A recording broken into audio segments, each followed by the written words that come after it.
pithy starting remarks. Haha, humorous rejoinder. Ha ha ha ha. Hello, and welcome to Supernatural Selection. I'm your host, Kevin. With me this week are Mike the Skeptic. Mike, how are you? Awkward silence. Nice. I like that follow-up. Yep, Mike's here. Yep, Mike is here. And we've got Mr. David Davis. David, how are you? I am doing well enough, I suppose. Awesome. Well, I am proud to say we're the only podcast that probably won't get murdered by Boeing. Not unless we start blowing the whistles. Oh. That's what I hear. I don't have a whistle. I've got one of those little weird hand piano things. Is that close? I wouldn't be a whistleblower. I'd be like a kazoo blower, maybe. Like more annoying. Yeah. This is the second whistleblower of the same investigation of the same company. Represented by the same attorneys. Yeah. Yeah. Mike, now what now, well, this isn't even part of the Weekend Weird that we're doing. Speaking of, it's a Weekend Weird. Mike, what killed the guy this time? So this time it was a bacterial infection. It was like, I'm trying to remember what I read. I can't. It was like four. It's an acronym of four. It started with an R, like RVM something or other bacteria. Okay. So yeah. But he was dead within like days. Like it was like from when he first discovered, there was something wrong to when he died was like a matter of like 5 days or something like that. So that was in the that disease was in the shape of a sniper bullet, right? I don't know how easily like weaponized a bacterial infection is. So I'm still not gonna say it was definitely a hit, but it's suspicious as fuck. I'd like to know how he got the infection. And is it like, if it was like anthrax or some other weird disease, again, super AIDS. This just seems unfortunately coincidental. Maybe we'll see. Unless he's stabbed with an infected umbrella point. Yeah, I mean that's the thing is if it turns out it was an infection from a stab wound of some sort that he got, like he was just walking by and like someone brushed up against him and like just pricked him. Oh yes, stiletto disease. If it was like if it was got pricked by the Russian plant or something. I don't know. So this is an article from yesterday, and we're not diving into stories. I just want to update you guys with something here. Yeah. Lawyer suing Boeing, surprised to find large piece that fell off Boeing plane outside his house. Yeah, no. That is a horse head in your bed moment. It wasn't just a large piece. It was the emergency inflatable slide from an airplane, I believe it was a Southwest Airlines or Spirit Airlines. I think it was a Spirit Airlines flight last week. Or not last week, whenever, like a couple days before it washed up, inflated and ripped off the plane in mid-flight. Oh, I thought that was like they drove by and left it. No, and it washed up onto the beachfront property of one of the fucking lawyers that's involved in the Boeing shit. That is fucking hilarious. So it's like, what the fuck? Like, Boeing is just like, you wouldn't say catch or break, but they just like, they're just digging their own graves here. Look, it's incredible. I was expecting it to be like, you rat us out, bad things happen to you. Look at this fuselage. Yeah, no. Like just they leave an engine pushing it out of yard. the plane. Yeah. It's like dial-a-llama, but an airplane part. If I was a Boeing executive right now, I would be looking very earnestly at other jobs? No, at the window of my office. Oh man, and that's so not they can even hitch a ride on one of their quality airplanes. Yeah, that's a good way. Yeah, I think we should make all the executives fly on their own plane. Yeah, no. Yeah, that's their punishment. They have to live on a perpetually flying plane that gets refueled. Problem with that is you unfortunately have to have innocent pilots flying those planes. Maybe give them parachutes or something. Yeah, no, they get parachutes. The other guys, not so much. Well, most executives could probably fly like a little, passenger plane or whatever. So yeah, they can do it themselves. Yeah, I don't know. They can fly a puddle jumper probably. Anyway, that's not even the stories. Oh my God, we had a lot to say on that. It's just goddamn, guys. So, again, it's the Weekend Weird. And up top, again, we're still taking submissions for the zine, so get your stuff in soon. We're heading into the final few weeks. Yeah, this is the final 2 months right now. So Yep, so get your cryptid art and or prose in. Again, I want stick figures. I want stick figures. I want a stick figure Bigfoot. Yep, give it to him. Do it. But yeah, you can find the information you need to at supernatpod.rock/zines with an S at the end. And you can send the stuff to team@supernaturalselectionpod.com or use the contact form. Well, no, I guess you do have to email it. There's no contact attachment. Anyway, so that's our quick catch-up. And What about our mustard? I am going to muster up a story? That's terrible. That was wow. Okay, you go first. Fuck Wow. you. You go first. Yep, fuck me. All right. Oh, mayonnaise. That was awful. Oh, God. Fuck. Jesus. Hot dog. Oh, bite me, both of you. So, Kiss my buns. this first one is from the dailymail.com, which, of course, the UK. Let's see. This article is by Joanna Riley from April 15th. Sounds like a Doctor Who companion. It does. Joanna Riley.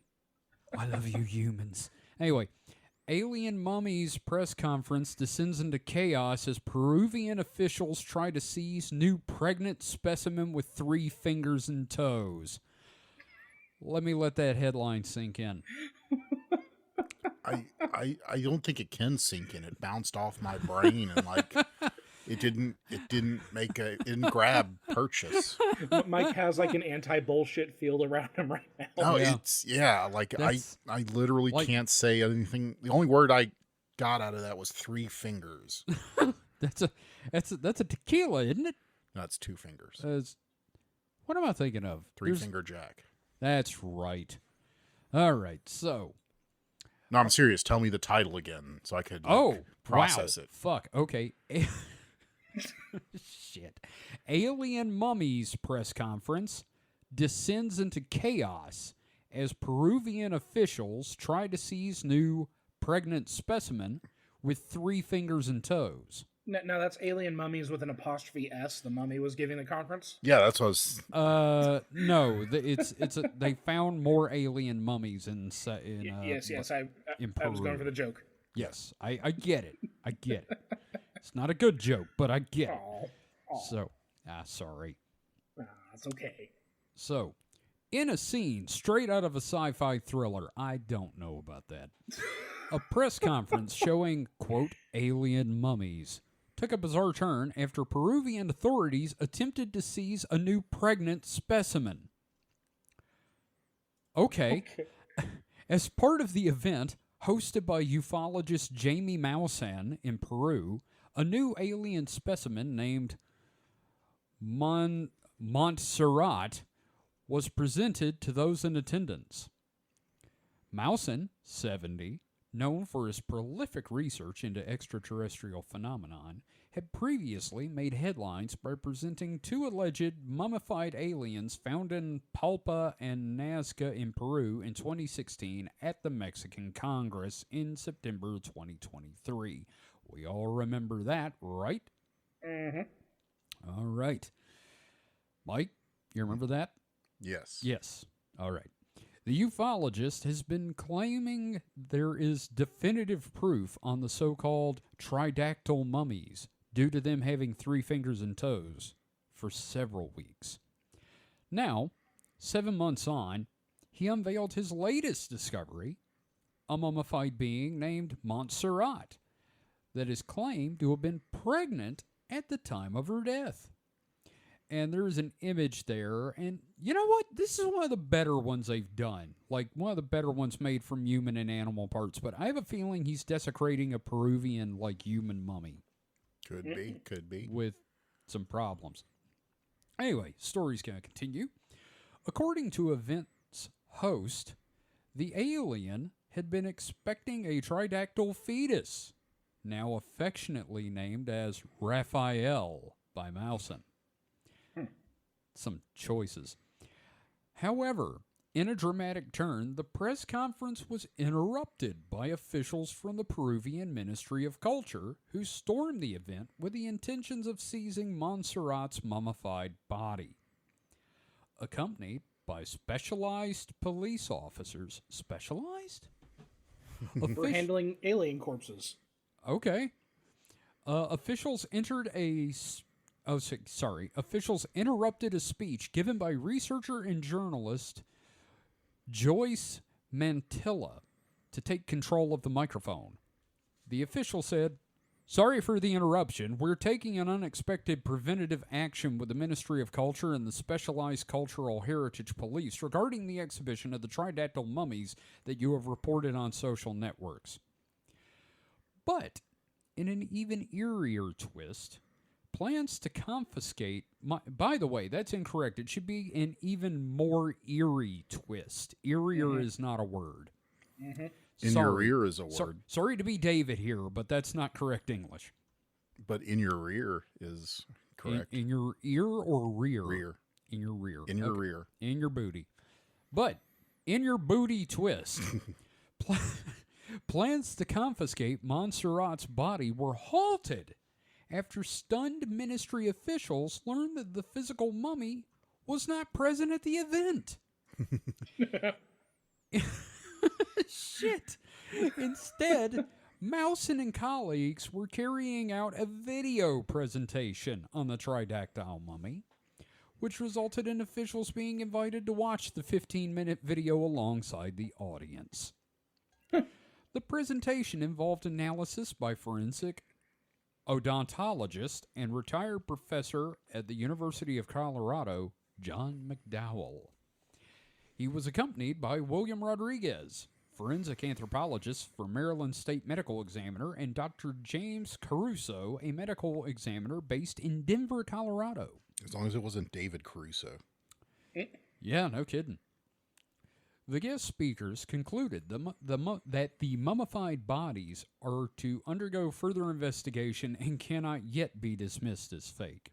I wonder how much they were paid for that.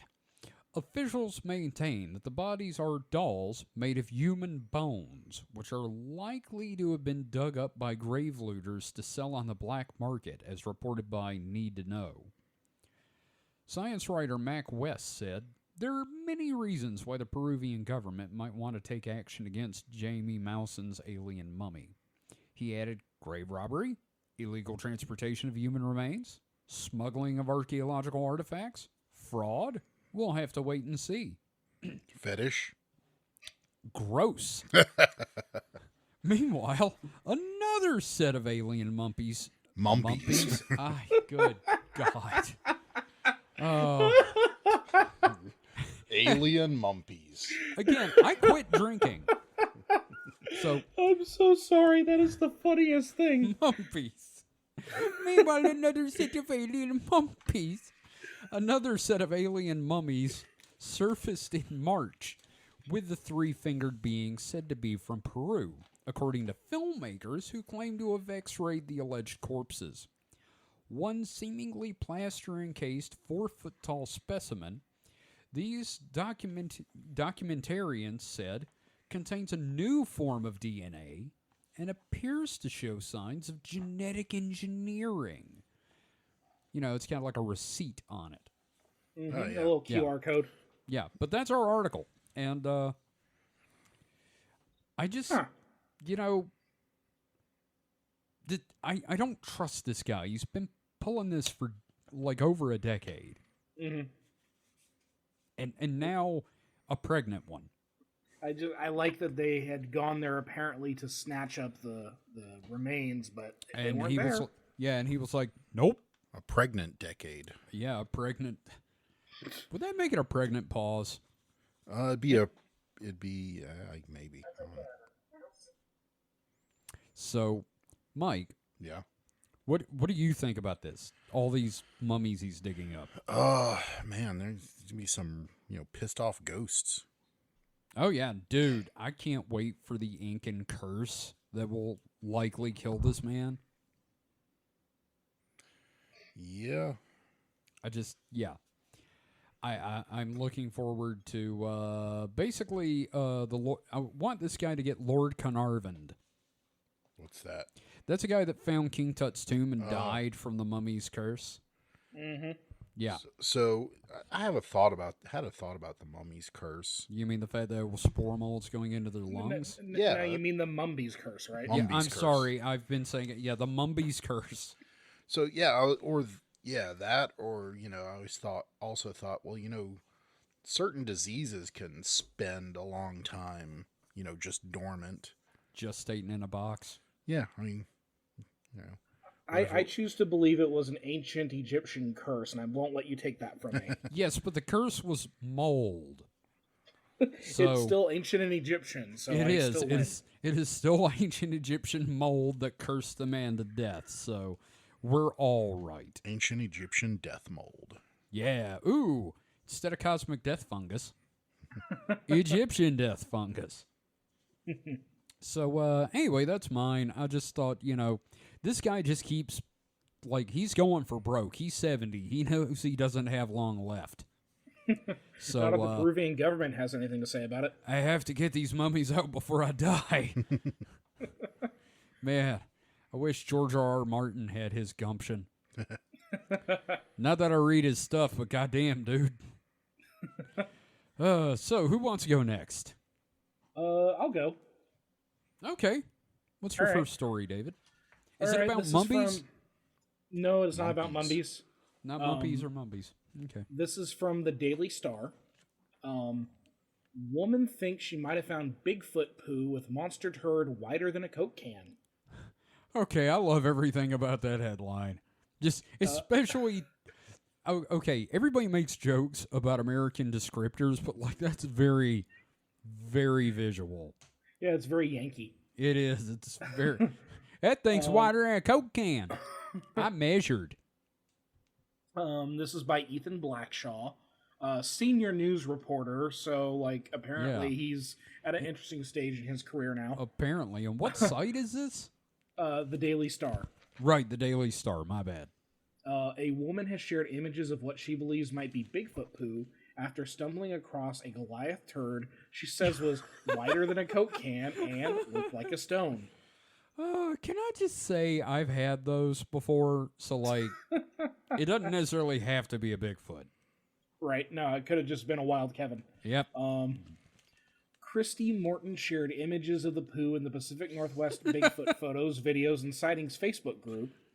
And explained she came God. across it close to Willard in Washington State. Christy said, quote, "A couple of days ago, I was out exploring around a lava bed just outside of Willard, slightly north of the Columbia River Gorge, west of Mount Adams. Very cool area with lots of caves, some old growth, and pretty isolated. Anyway, I came across a pretty massive poo in the pics. It looks almost like a stone, but it was soft, no fur or bones or berries obvious in it. There are about 5 piles close together, but that main one was bigger / wider than a Coke can. There were lots of elk droppings, but they looked much different. Oh, I what bet. do you think, bear or question mark?" Person. Yeah, I was gonna say, this could just be a wild Rodney. It's an interesting pile of shit. I'll give it that. I If need you to see the photos. poo. And yeah, I mean that one does look bigger than a Coke can. It's kind of Okay. this is kind of a shitty story. But Wow. Wow, Mike. Christie's images show 2 mounds of poo, one just a bit smaller than her hand and one bigger. And several people thought she might have come across the real deal. One said, "That had to hurt. LOL, definitely Bigfoot." Yes. It's poo. I mean, I don't know. I've shit pretty big before. man, I'm just saying, it's big, but I've done bigger. A second said, "Never rule out Bigfoot." Never. A Dial third M said, for Bigfoot. A third said, "You could send in a sample and have the DNA tested." What DNA? Well, there is like, stuff in poo. You have cells and stuff you're shedding in your poo. There is a part of me that will be kind of offended if we prove Bigfoot's existence via poo. I was going to say there's a part of you in your poo, too. Yeah, okay, that's fair. A fourth said, "I'm from that area and know that area very well. It's known for Bigfoot sightings. Could have been the skunk ape." While a fifth said, "Bigfoot following the elk." What's he gonna do? Pet him?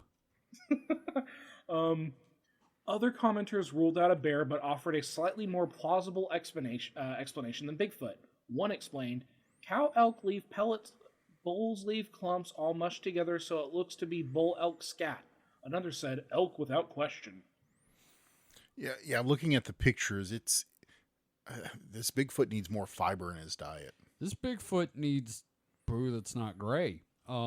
It's not a healthy color. It's weirding me out. She has her little like hair clip thing on her finger. It bothers me that her hand's so close. Yeah, get close to the poo. I think gray shit would be a good name for a Bigfoot. Like Greystoke, the Legend of Tarzan. Gray shit, the Legend of Bigfoot. After seeing all the responses, Christy wrote, "Thank you everyone for the responses. Feel like I've learned a thing or two, and most likely this was a big bear or a bull elk, but who knows for sure. Definitely a squatchy area." Oh, God, squatchy. Squatch you later. In all fairness, this is Bigfoot territory that it happened in. Yes. Like, this is Bigfoot Central. This is where it all usually comes from. So I'll cut her some slack on that. Like, if you're going to find Bigfoot poo, that's where you do it. Is the Daily Star hurting for news? I know that they have a royal who has cancer right now. They could probably be covering that. I mean, why are they covering a Bigfoot Facebook group?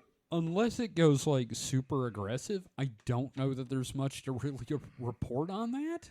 I would say it's probably more worth reporting. Come on, this Bigfoot shit. I don't know. Those it's the Star. The British tabloids are notoriously just hungry for any kind of thing they can get. Week before last, I talked about people saw UFOs in parking lots. The end. Mm-hmm. I do like this comment on the article. "Looks like Allison got booted from the buffet." What? So, someone got out of the buffet and took a huge shit. Oh, okay. If they had said Karen, I might have got it. It's a little bit of a thinker. It is. Oliver Queen says, "Come on, stop stealing social media nonsense." Wait, are you telling me Green Arrow commented? Yeah. Wow. He's met Bigfoot on the island, so. Oh, probably. Well, come on, there's some of these linked articles here you could do, like Blind Mystic Baba Vanga's chilling 2024 predictions come true as it terrifies Brits. Yeah, I saw that one in past, actually. I was like, I don't give a shit. I was going through... Bigfoot did. Apparently, a big one. Randy couple have sex under blanket in New York City park as shocked families watch on. Shocked and aroused, some of them. Yeah. Hey, here's the thought. If you're shocked, stop watching. Park cucks. Yeah, you can walk away. It's in public. Britain's rats ballooning as greedy rodents gorge on fatbergs in nation's sewers. Nice. Oh God, fatbergs. Oh no. Yeah. What? Fat rats and the fatbergs. That's horrifying. Well, especially since a lot of these fatbergs are structurally held together with flushed wet wipes that aren't supposed to be flushed. Well, that's a bit of a nightmare. Yeah. The wet wipe dam is breaking. London's gonna flood. Oh no! Here comes the fatberg. Sounds like the worst wrestler ever. God, it sounds like here's Fatberg off the top rope. It sounds like the kind of thing you'd find in New York and the Ghostbusters would shoot with neutrino wands. Just a giant gorged rat king. And it would be set to a Bobby Brown song. It's Fatberg and the Rat King. Oh, God. Oh, wow. Man, I remember when they used to be on Yo MTV Raps. That would make a good name for this episode. Fatberg and the Rat King. Oh, God, it's a morning zoo. Fatberg and the Rat King. Yeah. Ergo. Honk, honk. Yeah, so that's my story, but, Bigfoot shit, literally. Yeah, no, I'm glad somebody covered Bigfoot. And poo. Well, technically not Bigfoot, just a shit. Yeah, it's just poo. But, I mean, it's Bigfoot shit. Until proven otherwise. Technically, it's just shit. It's Schrodinger's Bigfoot shit. It's shit until proven to be the Bigfoot. It kind of looks like one of those gunpowder snakes. Yeah. Oh, you're right. The second one definitely. The first one just looks like green apple splatters. Yeah, Second one. The first one just looks like cow pat. Like you ever It seen does. just sloppy cow pat. Now you're just picturing a Bigfoot like hunched over, sparks flying out of its ass. Oh, like Lots that. of sulfury smoke. Oh God, it's like that Katy Perry video about fireworks. It sounds like Bigfoot. it's going to be a scene in Sasquatch Sunset. You're not wrong. But speaking of cow pats, so my grandmother, lived out in the middle of the country, and I would go running through the pastures without a care in the world. And as I'm running through the tall grass, And cow poop. one leg goes all the way up to my knee in the biggest pile of cow shit you've ever seen. I've never seen one that big. The second leg, while running back to get that washed off, went up to my knee in a fire ant bed. Oh. I was screaming by the time I reached the house. So that was stanked. It was a fucking terrible idea. And my grandma, being who she was, started saying, we got to suck the poison out. And my dad, I'll get him to the hospital, puts me in the truck after washing the poop off. I was like, there's no poison in ant bites. You're fine. We're just going home and we're going to put some Vaseline on, okay? See, I said you got stanked. I did get stanked. Oh, God. So, thank you for that, David. I'm really glad we got to talk about shit. Mike, what have you got for us today? Well, we're going from the Star Oh, to the BBC. Ooh, And semi-reputable. And from Bigfoot to orangutans. Orangutans? Yes. From the BBC News, wounded orangutan seen using plant as medicine. Jesus. Sounds like viral marketing for the new Planet of the Apes movie. Could be. I mean, it is pretty. I don't like the wound on his face. Yeah, no. I mean, glad he got better, but He needs a Band-Aid. a Sumatran orangutan in Indonesia has self-medicated using a paste made from plants to heal a large wound in his cheek, say scientists. It's the first time a creature in the wild has been recorded treating an injury with a medical plant.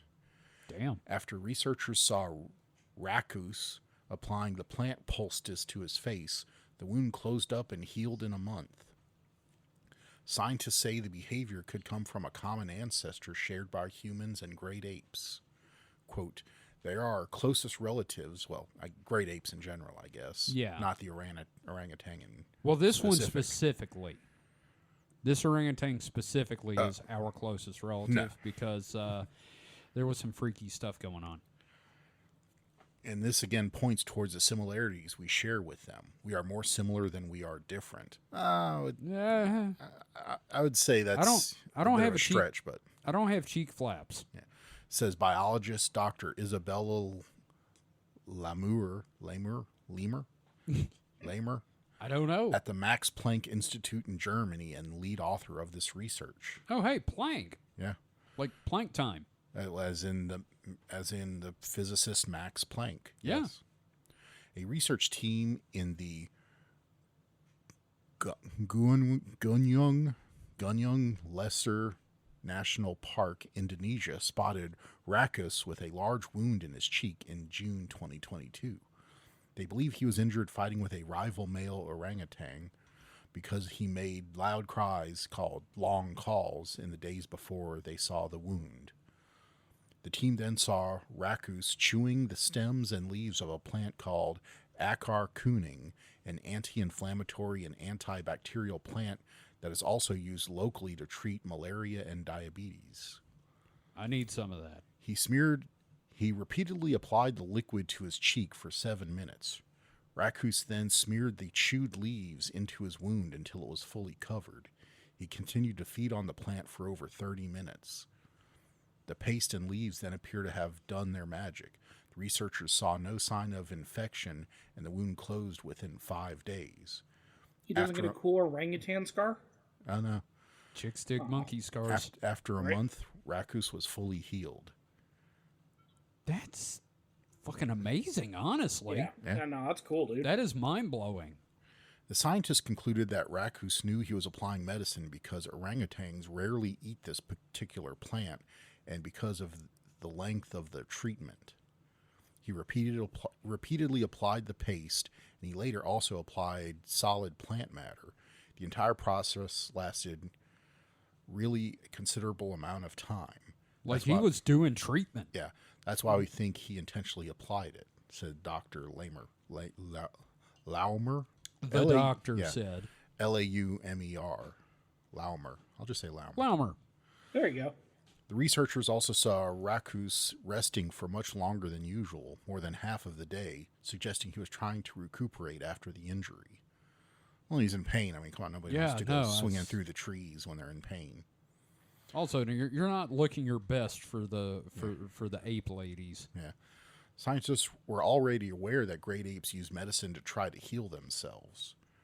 In the 1960s, biologist Jane Goodall saw whole leaves in the feces of chimpanzees, and other documented seeing great apes swallowing leaves with medicinal properties, but they had never seen a wild animal applying a plant to a wound.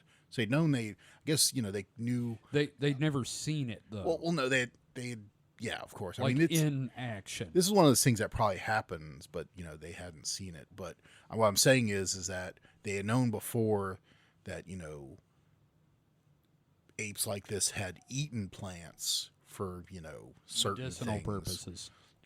But seeing it, I think eating a plant, like even cats and dogs will eat grasses and stuff if they're feeling a certain way.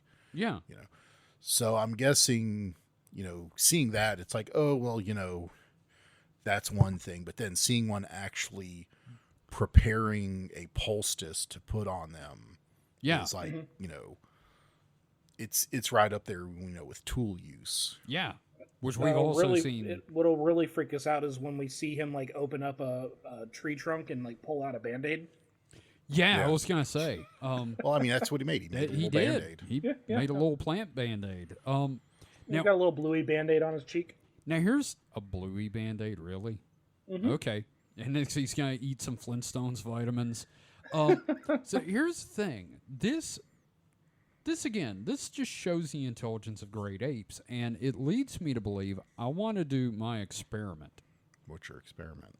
All right, you find 2 pods of gorillas or orangutans, right? Mm-hmm.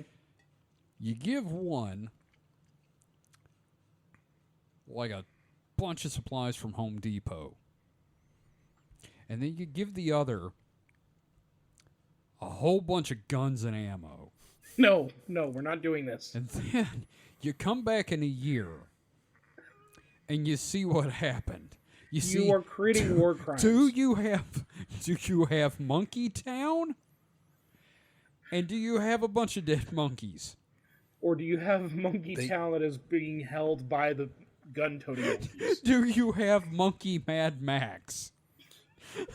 Kevin, this has already happened in nature. Has it? Yeah. Us. Well, no. The chimpanzees and the bonobos. Oh, the monkey fights. Yeah, the fact that they're separated by a river. It's literally a river split the mother race of chimpanzees and bonobos, and one half became very aggressive, and one half just started fucking all the time. Yeah, I know, but I'm still talking about like there's no handguns and no Home Depot supplies in this scenario. Exactly. Like a bunch of 2x4s. What I'm nails, saying hammers. is, it's just going to reinforce what's already there with the apes. If you give it to chimpanzees, they're going to all kill each other, and there'll be no monkeys left. Yeah. If you give it to bonobos, maybe they'll freaking, build a, orgy monkey pit. whorehouse. I don't know. Yeah. I was going to say a society. It's like, no, they're just going to build an orgy pit. Oh, the words monkey whorehouse will never not make me. It's amazing they carved so many wooden dildos. Truly, nature's majestic. My God, this one started making ads. Look, they'll pick up the wood and look at it and go, why would I need this? I'm already fucking, and just go fuck each other. So, here's the thing that just popped into my head. You remember in the original Planet of the Apes, the orangutans were the scientists. Mm-hmm. Or they were the philosopher scientist guys. Yeah. Chimps were scientists, your normal folk, and then gorillas were the militant ones. Mm-hmm. Don't you think it's funny that the orangutan should have been the chimpanzee should have been the militant ones, like the violent ones, the ones that will rip your fucking face off? Well, the gorillas are the big, strong ones. So, sure, but I mean, like it's Hollywood, Kevin. Hollywood is not known for making the best decisions. and we didn't know back then, I guess. I mean, That's one of the reasons. I liked the new trilogy that had come out because you had one of them that was like an actual bonobo, so you actually had more species of apes than. Oh, so he fucked originals. everything. No, actually, the bonobo was the violent one. Oh, okay. It was interesting. Huh. That's kind of. Wait, is that in the first backwards. one? Yeah, Rocket. Rocket yeah. was in the first and second. Yeah, Rocket was the bonobo. He was the one that looked like the shaved chimp. Oh, and alopecia. Yeah. Chimp. Yeah. Oh, wow, that's fucked. I need to watch those again. I need to watch the so first good, one dude. again and then watch the other two. They're so good. We should all watch the trilogy again and then talk about on Distraction Hole. And then I'm going to go to the zoo and just yell at intolerant orangutans. So, as usual, I'll just scream slurs at orangutans. But No. you monkey fucker. Yeah. Anyway, so that's it for our first round of stories there, guys. And we are going to take a break. And after that, we will be back with our next set of stories and a segment of some form. Yeah. All right, so we'll be right back after this.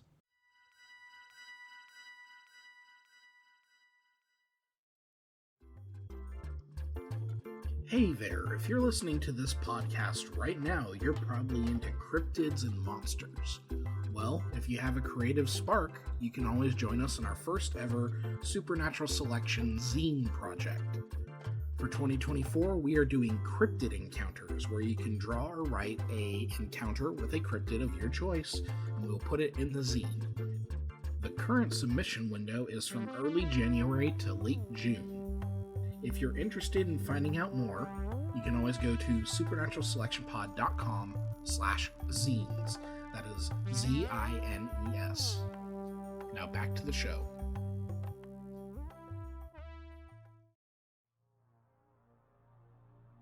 Hi everyone, this is Kevin from Supernatural Selection. Are you an independent creator? Do you have a webcomic or an Etsy store? Do you 3D print things? Or are you just looking to get some word out for your Discordian cabal with social terrorism? Well, we'd love to help. And David, I believe you've got some details about how we can help. Why, certainly. If you go to supernaturalselectionpod.com/contact, that is supernaturalselectionpod.com/contact, you can learn how to advertise with us.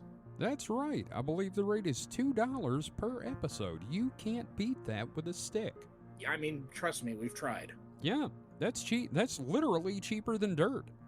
Mm-hmm. And best of all, if you're not sure how to write an ad, we'll do it for you. We'll even record it.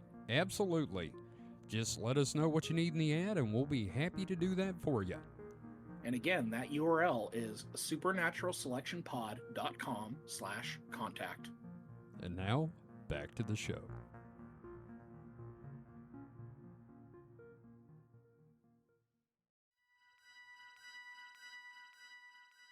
Okay. Welcome back to the Monkey Whorehouse.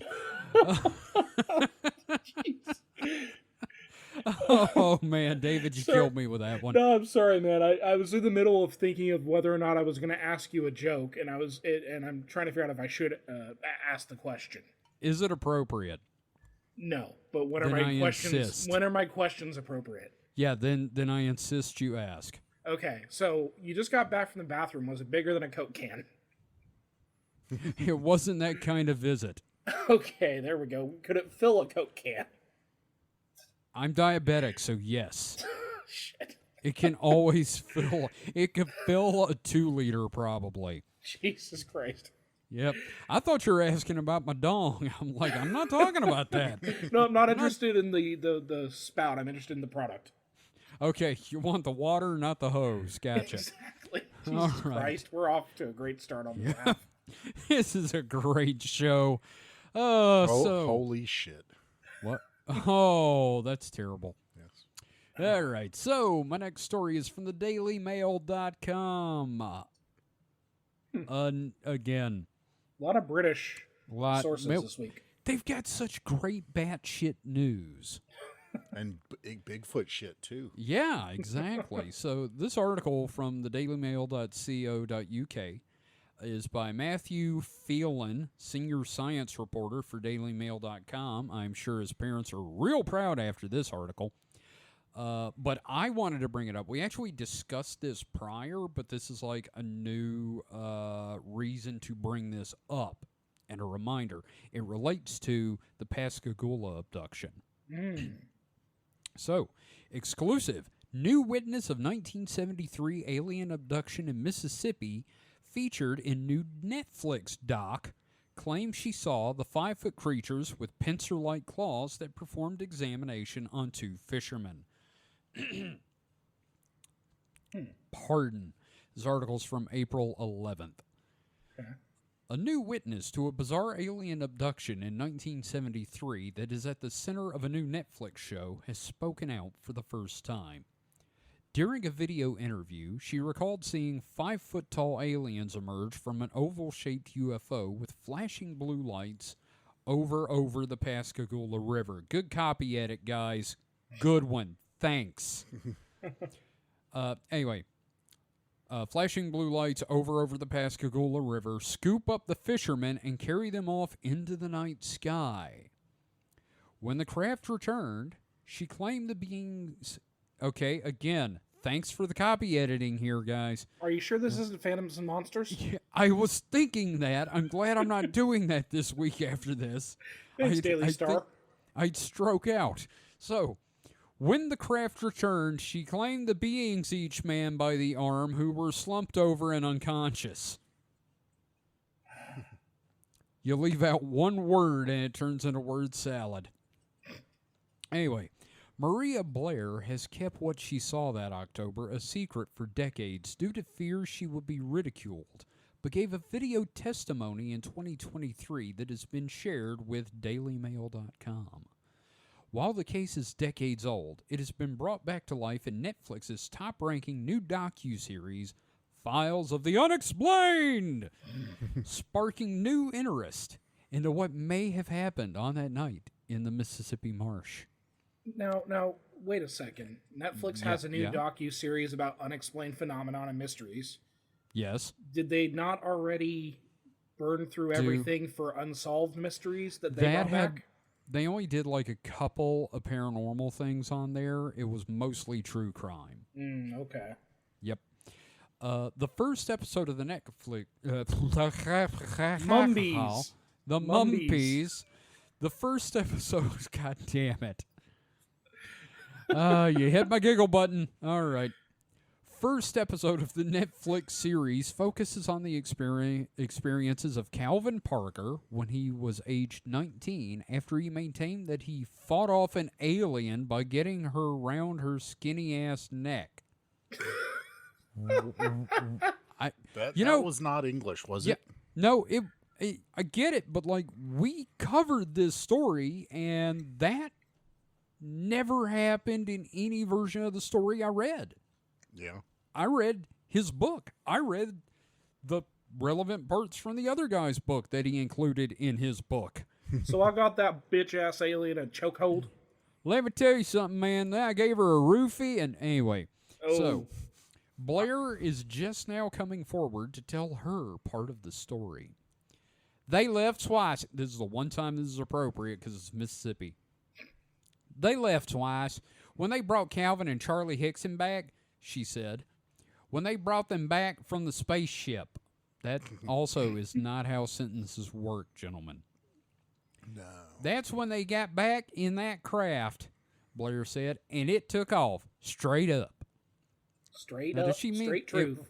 Is that like straight up into the air or straight up now? Tell me, is it going to be you and me forever? I don't understand the use of straight up here. I wanted someone to get to that point, so thank you. Yeah. Okay, you're welcome.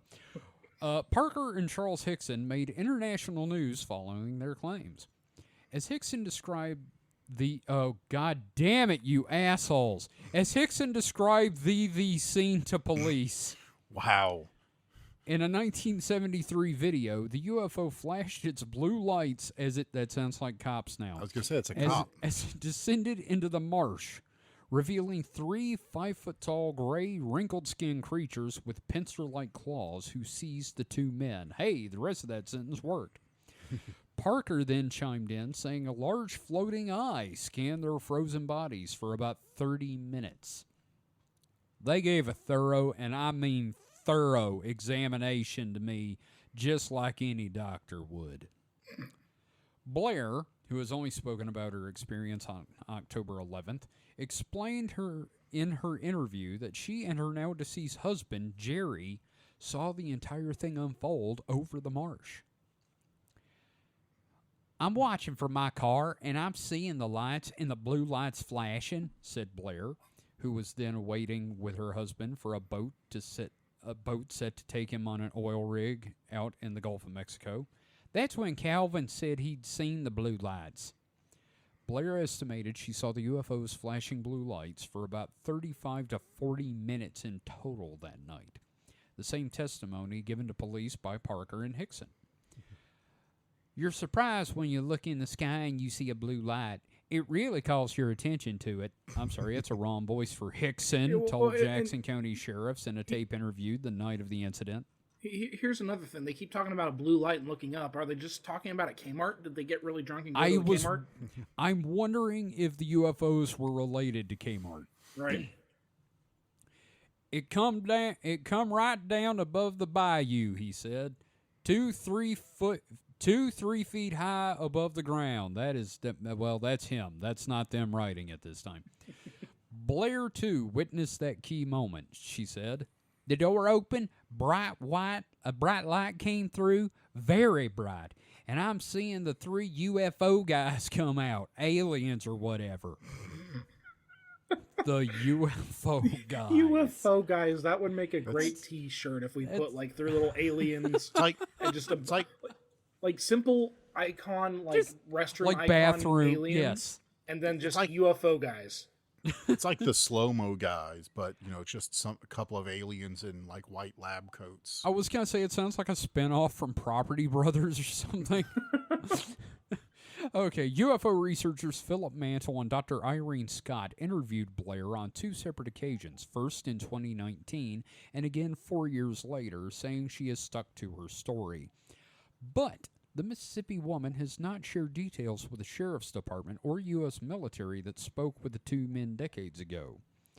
Parker and Hickson's story also made international news, and both men were featured on TV several times, so it is not clear if Blair may have taken some of the fisherman's details during her recent interviews. We were sitting at the dock waiting to go out, Blair told Mantle. She said, did you see that? I said, I did hear a big splash. I thought it was a blimp or something. But she said it was something else. That was very confusing, that whole sentence. Such a talent. Who wrote this shit again? I'll look it up in a minute. Because fuck this guy. Dr. Scott, a professor at St. Bonaventure University in Ohio, learned that Blair observed the UFO going back and forth across the sky in a way not possible of an airplane. Now we've heard from Dr. Scott. Now, what about Brad and Janet? Yeah, I know. They've got opinions. Damn it, Janet. I love you. I told my husband there's something wrong with that plane, she continued. It's like he doesn't know where he wants to go. What the fuck? Just suddenly become Phantoms and Monsters, I guess. Blair claimed she had an up-close encounter with one of the beings. Did she? Of course she did. Something come up out of the water, and it was like a person, I told Jerry. There's somebody out there. She was very sure it was not a fish. What? How'd that even come up? It was written by a professional writer that was paid to write this. Professional, like with big air quotes. Hey, if you're paid to write, you're a professional. You know, I'm going to apply for a job at the Daily Mail. You fucking should. I can't do any worse than this. Absolutely. Mantle, who published a new book with Dr. Scott on the case last September, need to get a hold of that, Beyond Reasonable Doubt, said that he first located the couple via an anonymous comment made by their youngest daughter on a YouTube video. The Blairs had not sought out fame, money, or journalistic attention, said UFO researchers Philip Mantle. That is a singular researcher with an S at the end of researcher. No, it was Philip and Mantle. Is it? Is that how that... No, it isn't. Don't give them that credit, David. Don't even give them the credit for that. Said UFO researchers Philip Mantle, who supplied the new on-camera interview to DailyMail.com. They didn't step forward, as some people suggest, Mantle told DailyMail.com. It was just this stray comment on YouTube from their youngest daughter, Tracy. That's Tracy with 2 E's. The Blairs' eldest daughter, Angela Maria, also shared her own memories of the shocking story to Mantle, emphasizing that the tale remained a tightly held bit of family folklore for decades. My mom has always wondered what happened to those 2 guys and if they were still in the area, she wrote to Mantle. She's only told my grandparents, who have passed, myself, my sister, and my ex-father-in-law this story, because she was always scared they'd, i.e. the pincer-clawed alien beings, come back for her. The Jackson County Sheriff's Department, which I'm sure have some racial crimes in their history, and former U.S. Air Force UFO astronomer, thanks, Kev, astronomer J. Allen Hynek also investigated the abduction case in the mid-'70s. After interviewing Hickson and Park separately, the sheriffs then strategically left the 2 together alone in an interrogation room where they were, you know what, we went over this. We did a whole goddamn episode on this part. Mm-hmm. And that's the rest of the story for the most part. Yep, that's it. Yeah. So, that was a poorly written article on something I find interesting. You know, you kept saying, no, you weren't going to do Phantoms and Monsters, but you've done it twice so far. I did. I didn't even mean to. God damn. But, like, here's the thing. I think it's interesting. Mm-hmm. If I were 30 years younger, I'd be like, this is proof. And, you know, now, thanks to Mike, I'm like, she watched the news. But, you know, it's interesting. I doubt she's going to do the circuit. I do think it's funny she waited till her husband was dead. Mm-hmm. Like, speculation on that? Was there, like, I swear to God, if you tell anybody that story, I'm going to beat the shit out of you. What do you think happened? Are we asking if this woman's dead husband used to beat her? God, okay, I take it back. Never mind. Fuck. Jesus Christ, no, man. I'm not necessarily that, but, like, do you think it's like, don't ever tell anybody this story? Oh, yeah, probably. It was probably like a family thing, like, you know, we don't talk about that. We will never be able to go to the Baptist church again. Yes. They already know I had some booze once. But, like, I don't know. I still find the whole Pascagoula incident really interesting, despite the muddled narrative from both of them. Like, the stories are close enough to being similar, but then, like, you know, Hickson had the whole story about Grays and apparently choked one out. You know, that's new. Like, I read the goddamn book. Didn't say he choked her out no damn where. He at no point pretended he was a high school bully and noogied the thing. Yeah, no, he did not give it a swirly in the UFO toilet. Man. That was a left field moment. Like, again, I don't vet these very well, so because I always like all of us being surprised. Yes. But like, damn, boy, Mike, I really wish we could watch that episode. I'm just saying. You Yar know, har. certainly from Netflix legally. So that's my second article there. I just really, if we get updates on Pascagoula, I'm going to go for it. Just saying. Of course. I mean, it was a fun episode for me. I'm sure No, y'all I were enjoyed it. miserable, but Mike was miserable, I'm sure. No. Okay. So, David, what Okay. have you got for your second? Please tell me it's written better than that one. Well, I guarantee you all four are better written, but I have Oh, God. four, and you're going to have to choose. I'm going to kind of give you like a keyword or phrase, and you pick the one you want. Okay, Mike right. and me will debate on it. Okay, so first one is AI jank. Oh, no. Next one is mistakenly dead.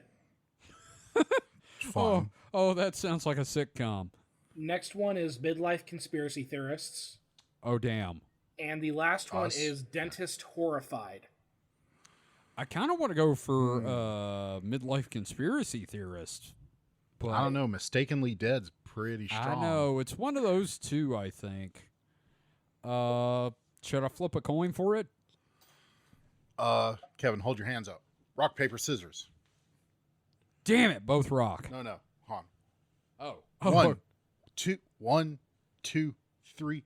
Dang it. Oh, shit. Okay, after 1, 2, 3, three. throw. 1, Okay. 2, 3, throw. Dang it, Kevin wins. Okay, so we're doing the conspiracy. Okay, and I just want to point out that this is an audio medium, and you did something that should have been on camera. Yep. Well, you know, Too bad. they know the outcome. That's the important part. Yep. Yes, very compelling I had- content there. I grabbed my Tarval and Mark. I was going to flip it and see which one we were going to do, but instead we did Pot Raker Bippers. And I didn't think Kevin would throw scissors twice in a row. Mumbies. Fuck you, David. Tell us about this conspiracy, Mumpies. Okay, so the other three I'm going to save for a bonus episode that I want us to record. So Okay. I'll just bombard you guys with like three more stories in that episode. But here we go. Okay. This one is from Neoscope, which is under futurism.com. Isn't that Neoscope 360? Nice. All four of my articles are from futurism.com, by the way. Oh, cool. So it was a veritable cornucopia of horrific realizations. So this article is dated yesterday by Noor Al-Sabai. I've read a lot of his articles on here. Okay. Study. Midlife conspiracy theorists are indeed lonely weirdos. Damn it, I feel called out. I don't know. You're not that lonely. I know, but still. The sub-headline here, this is a novel approach to conspiracy research. Okay. Now, when you say novel, do you mean like the book or what a novel concept? Novel concept. Okay. Okay. It's a commonly held assumption that most people who believe in conspiracy theories are loners, and new research backs it up. God damn it. There are also classic questions of what's causing what. In a new paper published by the journal Nature Communications, a group of Norwegian psychology professors or researchers found that when they looked over long-term life trajectory data, those who were lonely as teens seemed to more likely to ascribe to conspiratorial beliefs later in life than those who had stronger social ties in their youth. So, Kevin, Hey. were you a lonely teen? I was just about to say, man, Mike, I'm really glad we met. Yeah. I mean, you can have a friend and still be lonely. Yeah, well, yeah, but here's the thing. I think everybody that gets into conspiracy kind of needs a Mike in their life to So- basically go, well, that's stupid. Now, people who knew you in high school, they say you were a lonely person? Yes. Okay, that's what I was looking for. Let's see. With COVID-19 misinformation running rampant over the past 4 years, there has been, as the University of Ulso researchers note, plenty of research in recent years about the mental states of people who ascribe to such beliefs. Far fewer, however, look into what emotional experiences in their pasts might have led them there. Quote, existing studies capture only short periods of time, contemplating the identification of early antecedents. The Norwegian psychologists expound. Development perspectives examining how people's lives' trajectories are associated with the conspiracy mindsets are therefore missing due to the lack of suitable data. Sorry, I just Wow. had to go for it. No, it's fine. Yeah, I think they get the brain rot. Yeah, it seems they kind of cuckoo. With a 2022 meta-analysis strongly associating social alienation with conspiratorial beliefs, the Oslo researchers decided to look into nearly 3 decades of records on more than 22,000 Norwegians. No, I'm sorry, 2,200 Norwegians, using healthcare and psychological data to determine what factors might help explain midlife conspiracism. What they found is that they explained in their paper was fascinating. Quote, conspiracist worldviews were particularly appealing to participants who were relatively lonely as adolescents and experienced increasing loneliness throughout their lives. One possible explanation for this pattern, albeit tentative and requiring further research, is that the contrasting of one's own increasing loneliness relative to peers might be potent in fostering feelings of social isolation, motivating our participants to turn to conspiracy theorizing to protect their ego or seek social connection among like-minded conspiracy groups. Oof. Let me tell you something. Let me tell you something here real quick. The loneliest time of my life was junior high school, and that's when I got into this stuff. Fuck. And part of the reason it gets to the state that it does is there is no one to call you on your bullshit. Mm-hmm. Yeah, and lack of critical thinking. Yeah, skills. I mean, seriously, it's the same thing with mental illness and depression. Like, Mike, how I get into my own head and I can't get out of it, and like I construct the world as I think it is, and then it turns out I'm full of shit. Yeah. Yeah, that's how conspiracy theory works. Mm-hmm. Yeah, I mean, I get it. Yeah. As with any other study of this sort, context is everything. The writers point out that in 1992, when people whose records they analyzed were in middle or high school, it was, quote, impossible, quote, to control for conspiracy theories because research into those beliefs is quite new. The researchers also noted that their data comes from Norway, a, quote, technologically advanced society with high levels of institutional trust. Are you saying they're a breakaway civilization founded by scientists? Their findings can't necessarily be used to generalize such beliefs in other cultures. At the same time, it's intriguing, albeit sad, to know that people who were loners as teens might be more likely to be conspiracy theorists as adults, and it could aid families, communities, and mental health practitioners into deprogramming interventions too. So, And in the sidebar, another conspiracy theory, Joe Rogan's idiotic new theory, AIDS is caused by poppers. So. By what? Poppers. Like... I'm going to assume jalapeno, but no, probably the drug. Okay, I thought you were saying paupers, like... Amyl nitrate. I thought you meant, like, homeless people. No. Okay, no. Wow, that's even worse. God, can you imagine getting AIDS from eating a jalapeno popper? I don't want to live. That's look, awful. If eating jalapeno poppers is wrong, I guess I've got HIV. Right? So, Yep. Yeah, do you see yourself in this article? I see what I could have been. Yeah. Like, seriously, I see what could have happened if, like, I hadn't had friends. Yeah. So... I mean, like, it makes sense. Obviously, this is very limited to Norway and everything like that, but... Yeah. Like, I could see the broader connections. Like, no, I mean, that tracks. You know what else helped is having a manipulative parent and playing Dungeons and Dragons. Yeah, there you go. Yep. So go out and play D&D and like find someone to pretend to be your parents or something. Go slay some orcs. Yeah. Yeah. Don't end up like Tom Hanks though. Mazes and monsters. Yeah. God, I can't wait for us to do the episode on the fucking Satanic Panic. It's gonna be great. Mm-hmm. Yeah. No, it makes a lot of sense, and like that is an important piece of information that makes absolute sense. Yeah. But that's my story, and I'm sticking Yeah, to I it. like it. Mike, did you ever find yourself in that kind of situation? Lonely, start believing weird shit?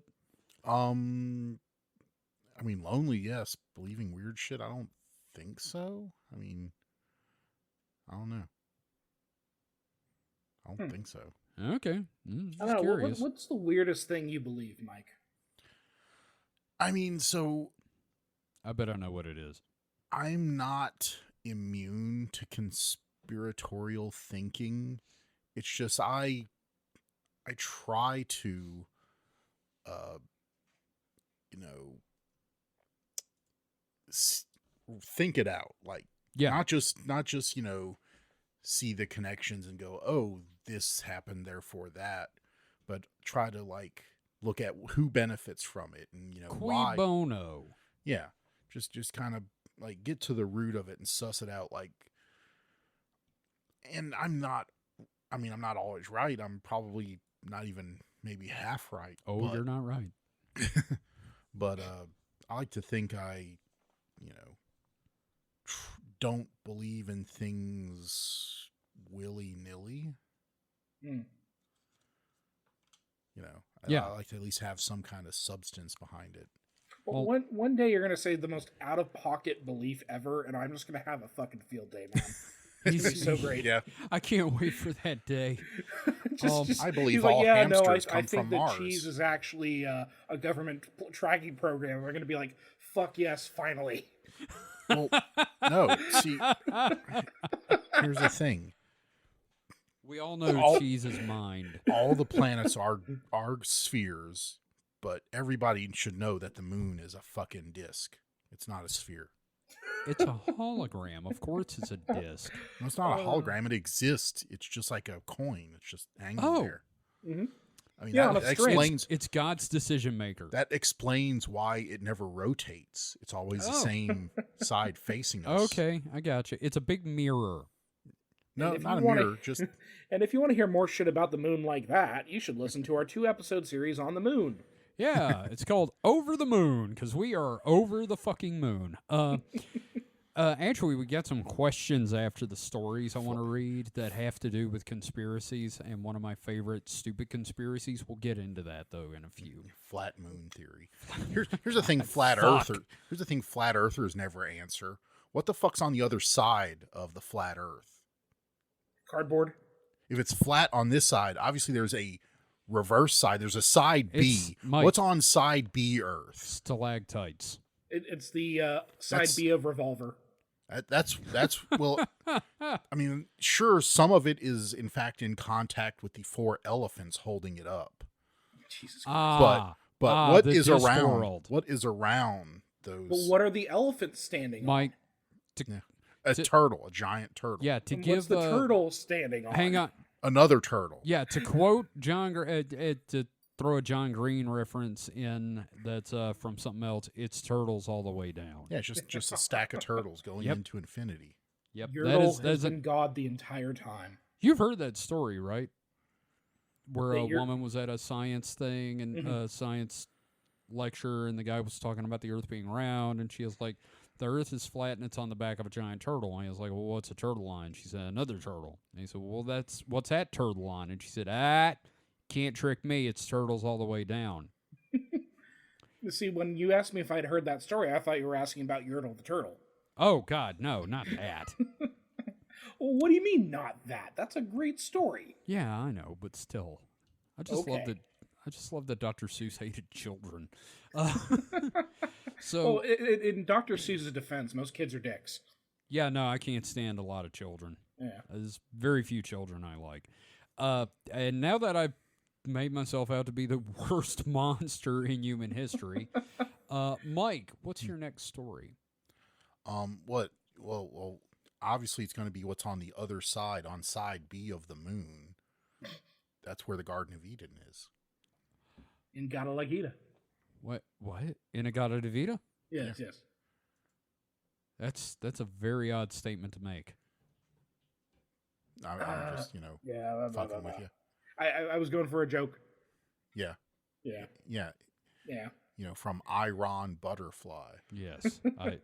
There's our Simpsons. I don't know that we need to do them after last week. We had like a billion Matt Groening jokes. All right. Well, here's a story from Jalopnik on April 25th. Interesting. Jalopnik. Yeah. Airline passenger spots possible UFO over LaGuardia Airport in New York City. It was in a holding pattern. They wouldn't let it land.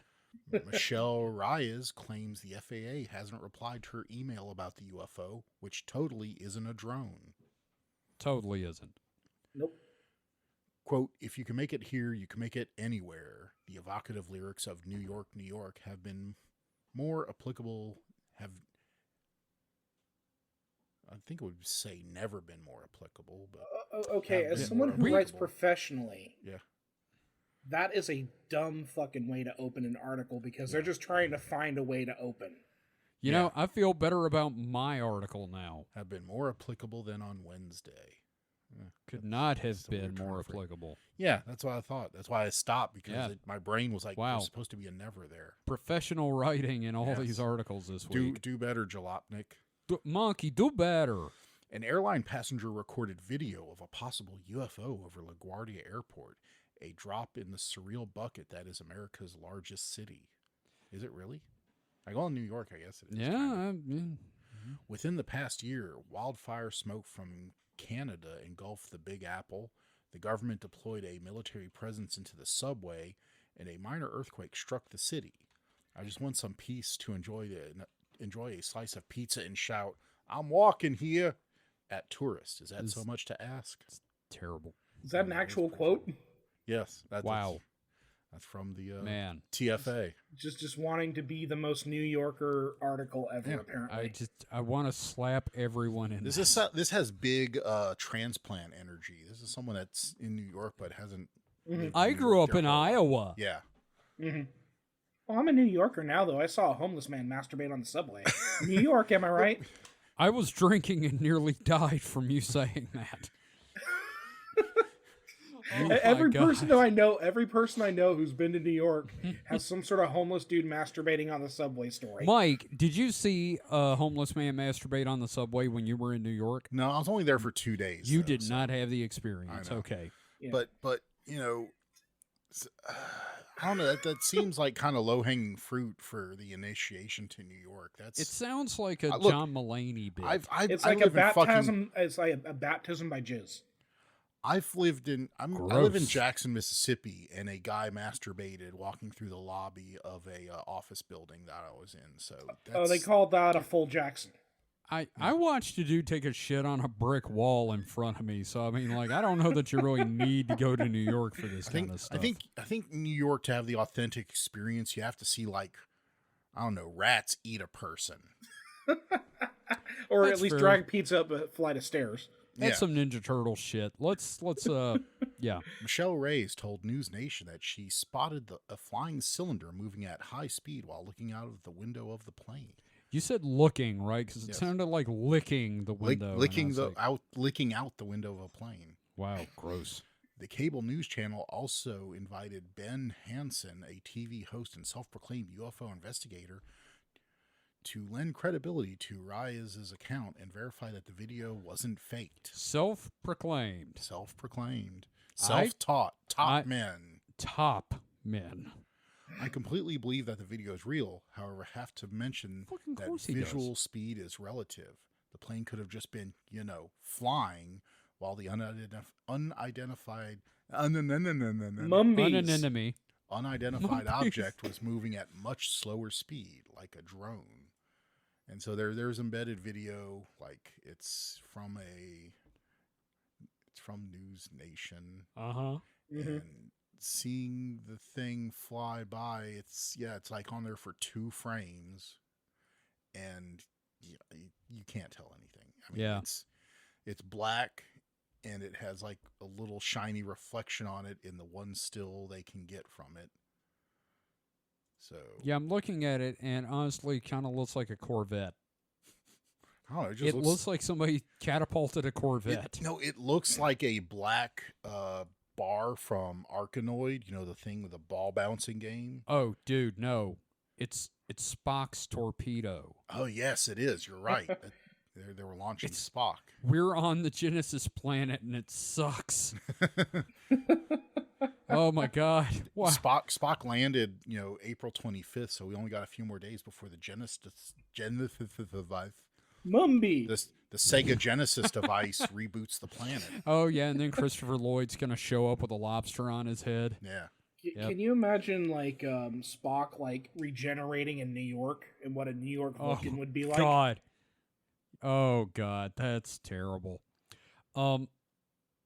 Yeah. Wow. Now, the author doesn't have any evidence that it wasn't an object of extraterrestrial origin, so aliens might be real. That's how this works, right? Yeah. That's totally how. It also kind of looks like it could be like a Sega Genesis is looked at from the front. Ah, it's a Sega Genesis device. It is. It's a Sega Genesis. It is. Could be a Holy PlayStation shit. 3. You know, PlayStation 3 the falling out first an airplane. gen. The first generation. Yeah. Not a Christmas tree, though? No, not a Christmas tree. Okay, just checking. Yeah, you weren't in the fucker. area, so obviously. Shut up. Shut up. You shut up. It wasn't a Christmas tree. It was a UFO. The Federal Aviation Administration hasn't addressed the incident. Reyes told News Nation, quote, "The first thing I did was email the FAA to let them know what I saw. Maybe it was a safety hazard, but unfortunately they didn't acknowledge my email. I don't know specifically why the FAA didn't respond to Reyes' email. Still, its plate seems pretty full at the moment, considering that the U.S. Department of Transportation told every airline yesterday to kick. It's about the passenger refunds. Mm. You know, Okay. you have to do automatic passenger refunds if their flights are canceled. Oh, right. Yeah. Yeah, they passed a law about that. Well, you know, a pretty common sense thing that should have Consumer happened. Protections, not in Yeah. my America. Oh no, not in no. Ted What are you Cruz's talking about? America. God, let's not go there. Well, so here's the thing: is if it was a drone, you know, drones are typically fairly small, and the size of it out the window says that thing was pretty close to the plane.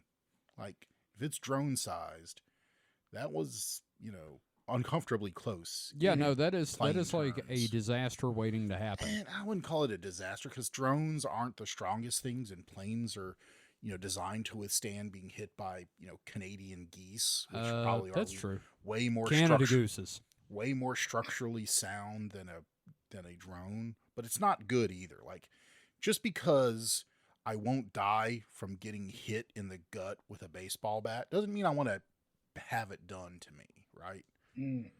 And, you know, being on a plane and hitting a drone may not take the plane out of the sky, but it's definitely going to be a emergency situation where it has to land. If it's on takeoff, it has to land back at the initial airport it took off from, delaying the flight, delaying the passengers, you know, expensive repairs on the plane. If it goes in the engine, you know, each airplane engine is like, you know, tens of millions of dollars each.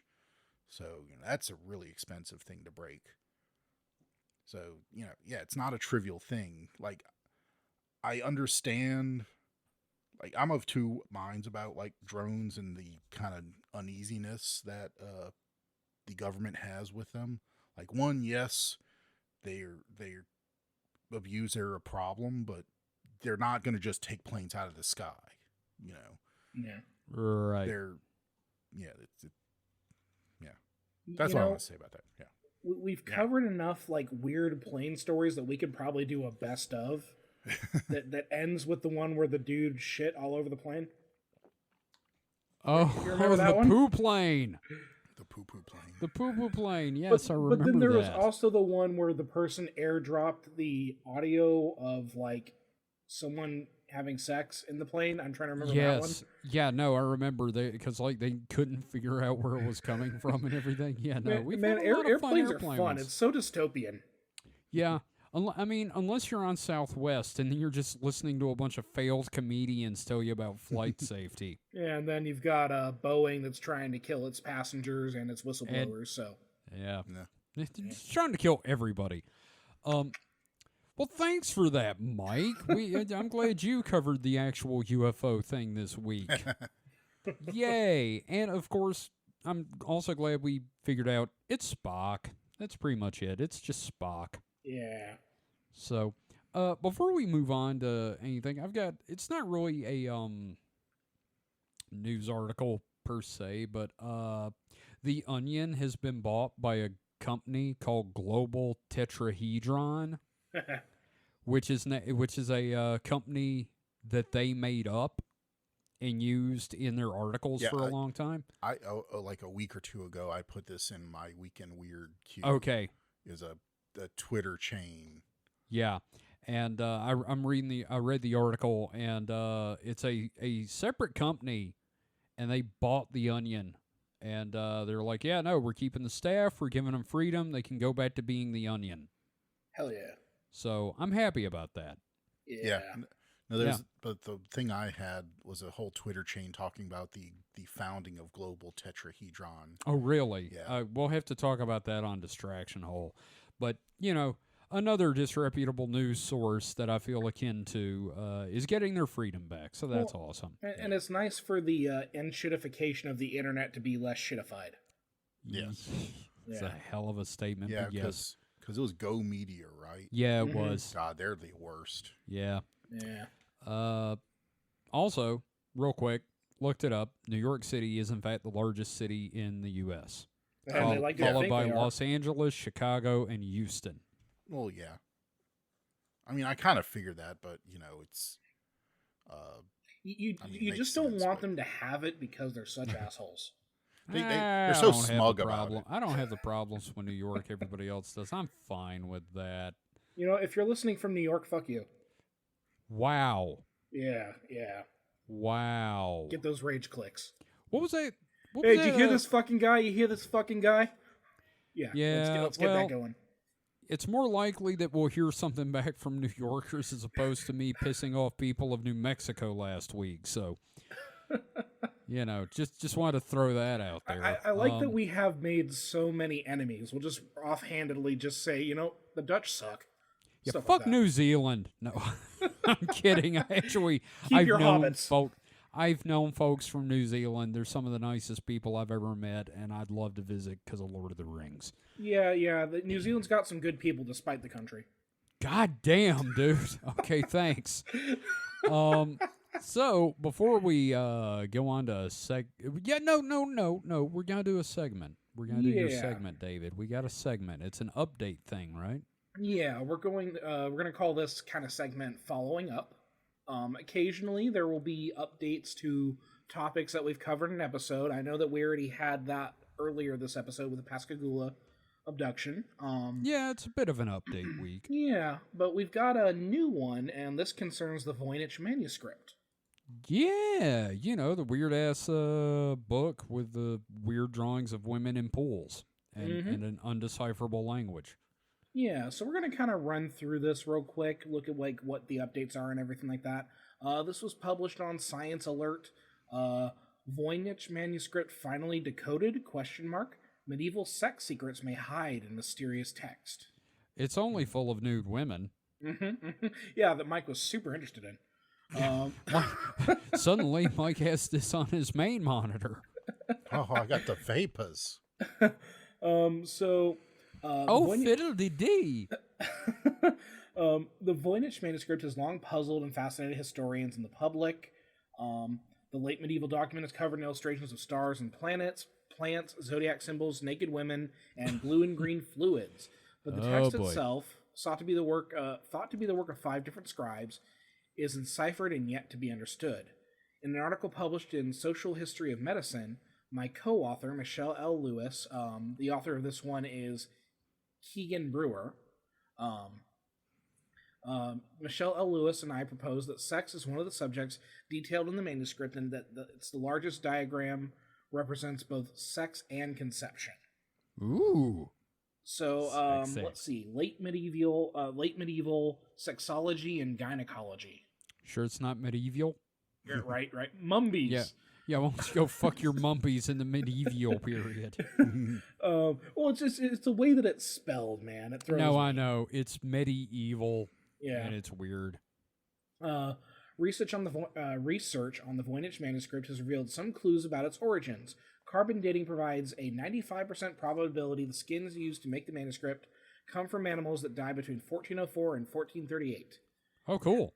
However, its earliest securely known owner was an associate of Holy Roman Emperor Rudolph II, who lived from 1552 to 1612, which leaves more than a century of ownership missing. Certain illustrations, the zodiac symbols, a crown design, and a particular shape of a castle wall called a swallow-tailed merlon, indicate the manuscript was made in the southern Germanic or northern Italian cultural areas. A lot of this is lining up with stuff that we had talked about. Yep. One section contains illustrations of naked women holding objects adjacent to or oriented towards their genitalia. Hot. I'm looking at it, and she's getting off. I mean, it's a terrible drawing. Yeah, This is like a 5-year-old was like, I suddenly am interested in porn. One section, let's see, these one belonged in a solely herbal or astronomical manuscript. To make sense of these images, we investigated the culture of late medieval gynecology and sexology, which physicians at the time often referred to as women's secrets. Secrets. First, we looked at Bavarian physician Johannes Hartlieb, who lived around that time and place the Voynich Manuscript was made. Did you mention him in the show? I feel like we might have. Okay. It's been a while. Ghostforge can let us know if we did. Yes. Hartlieb wrote about plants, women, magic, astronomy, and baths. He also recommended the use of secret letters, such as a cipher, secret alphabet, or similar, to obscure medical recipes and procedures that may result in contraception, abortion, or sterility, or to avoid the Inquisition. I'm adding that bit there. Yeah, I was going to say, there's some folks with pitchforks and torches that might have something to say on this. Mm-hmm. Although his secret alphabet hasn't survived, analyzing his work has helped us understand the attitudes that would have inspired the use of encipherment at the time.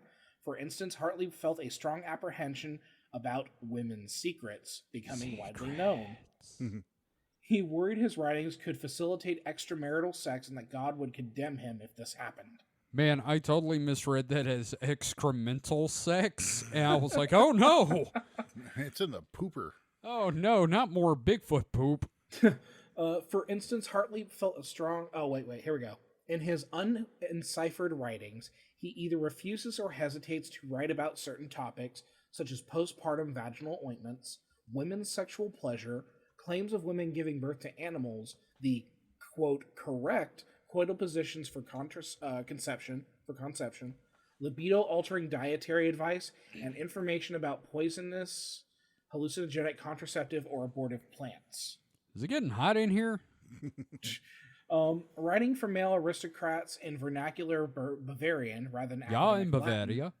Latin. Hartlieb says such knowledge should be restricted from sex workers, commoners, children, and in some cases from women themselves, who are becoming increasingly literate. Woman, you can't know about your own vagina. No. How dare you? How dare you read about your vagina? That vagina belongs to me. God, can you imagine how many people would have flipped if, like, the vagina monologues, like, time traveled to the 15th century? Hey, can I tell you a little story about the vagina monologues real quick? Yes, be sure you go in depth. Okay, well, no. Ha ha ha ha. When I was younger, much younger, I had a crush on Jessica Alba. Okay. And I found out she was in a movie called The Vagina Monologues. And then somebody told me what it was actually about, and I learned the definition of the word disappointment. Kevin, that sounds a lot like, I mean, I know it was a Simpsons joke. Yeah, no, it's like the naked lunch. I could think of two things wrong with that title. Yeah, that struck home with me very much because when I was, I don't know, in my preteens, like say 13 or something like that, I remember looking through the the channel that had all the guide stuff, and like on HBO or Cinemax or something, it's had the Naked Lunch. Oh And boy, it said it was adults. rated R or something because of nudity. I was like, it's 11 o'clock. The parents are in bed. Hell yeah, I'm gonna watch that. And so I watched it, And you had the moment. and holy crap, yeah, Was it the typewriters that did it? it was everything. Look, when this dude's like sucking bug juice out of a tube, like not bug, weird alien juice out of a tube to get high, and then typewriters are having sex, and Yeah. I don't know what else went on, but fucking Christ on a cracker, it was not something a 13-year-old or however old I was needs to see. You Yep. just got burrowed. Yeah. Well, it also reminds me of, to get another TV show reference in here, the Venture Brothers, when Doc Venture was going to watch The Best Little Whorehouse in Texas. Oh. Yeah, starring one Miss Dolly Parton. Yep. Yep. Okay, anyway, continuing on. Yeah, next we're going to talk about Rhinestone. As a man who valued heterosexual marriage and women's modesty, and who condemned lust, promiscuity, and prostitution, he was perfectly conventional for his milieu. Censorship. If such attitudes were widespread back then, was the censorship of women's secrets also widespread? The short answer is yes. Oh, good. During our research, we decoded a number of ciphers from this period, but none from the Voynich Manuscript.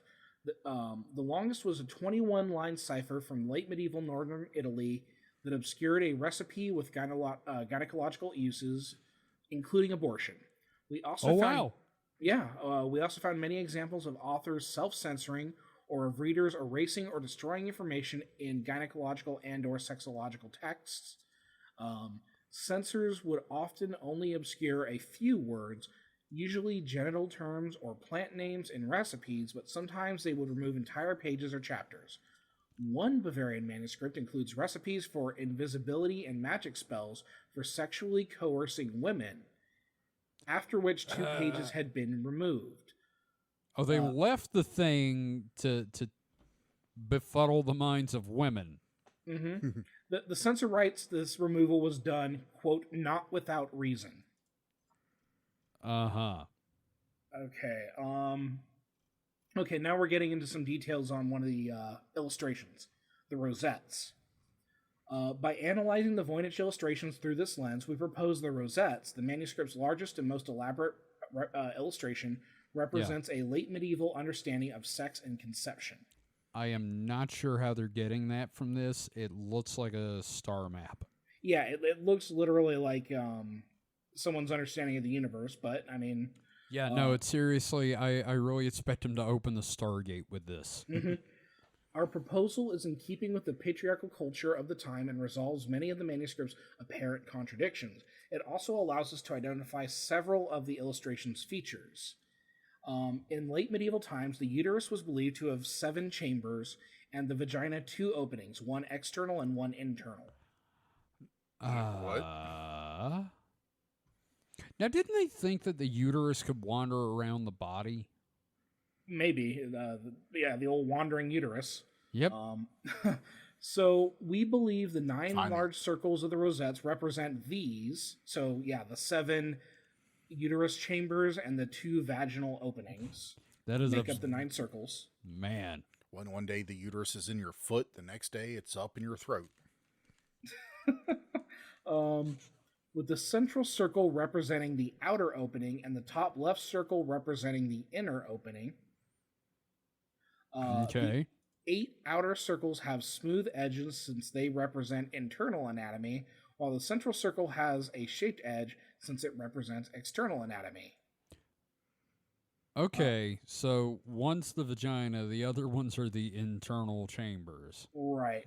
Abu Bakr al-Razi, a Persian physician who influenced late medieval European medicine, wrote that 5 small veins exist in the vaginas of virgins. We see these running from the top left circle towards the center. Oh, yeah, I see the little insert there. They look like trumpets. Ba-ba! It's like a Terry Gilliam animation. I would love to see him animate the Voynich Oh, God, manuscript that as would a be Monty amazing. Python sketch. That would be awesome. And then when he fails to make it, they can make a movie about the making of it. Oh yeah, no, yeah, that would be great. It would lose like $50 million and be his most successful film. Physicians back then also believed a male and female component were necessary for conception, and both of these were called sperm. Both of them, They are Male shown sperm in and a yellow female for sperm. male and blue for female. because that's how that works. You know, they were trying. Yeah, okay, that's fair.